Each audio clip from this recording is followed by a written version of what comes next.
Emmanuel Macron is playing hardball with the UK over fisheries due to catastrophic polling in France, which shows his popularity plunging and a growing French perception that the UK has the upper hand in the Brexit talks. Emmanuel Macron is under huge pressure not to give in to the UK on fisheries, following catastrophic domestic polling on his performance as French leader. Sky News deputy political editor Sam Coates analysed recent polling which showed French president's popularity plunging among voters in France. A recent YouGov poll also showed France was the only nation in the EU where a greater proportion believed Britain to have the upper hand in the negotiations. Mr. Coates explained, "The issue we are facing is not how Britain can negotiate with Brussels, but instead the different actors inside the EU. We can see that most countries people think Brussels has the upper hand, including the UK, Denmark, Germany, Sweden. They think that this negotiation will end with Brussels getting on over the Brits.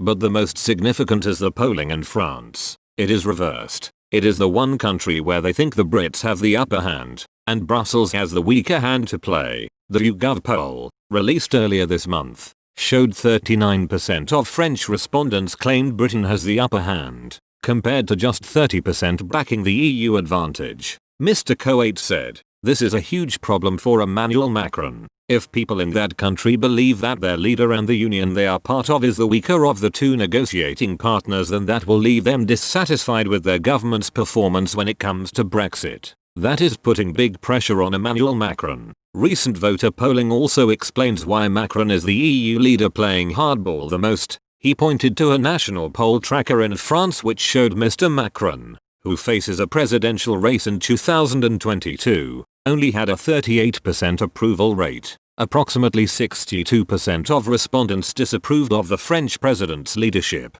Mr. Coates explained, "You can see he has a big deficit here. He is in the red with his electorate. He is clearly trailing with people thinking he is doing a bad job. It is this polling which shows French worries that Brexit is not going their way and worries that the French are not playing the big role they often are in these debates," he added. That is leading Macron to play that tough guy act that we saw yesterday, where he insisted he would not sacrifice his fishermen, and that France and Europe should be ready to walk away. On Thursday, French President Emmanuel Macron refused to back down on fisheries, saying, "Under any circumstance, our fishermen should not be sacrificed for Brexit. If these conditions are not met, it's possible we won't have a deal. If the right terms can't be found at the end of these discussions, we're ready for a no deal for our future relations." Earlier today, Mr. Johnson hit out at the European Union for refusing to hand Britain a Canada-style free trade deal. In a broadcast announcement, the Prime Minister said unless there is a fundamental change in approach from Brussels, then the UK will go for the Australia solution.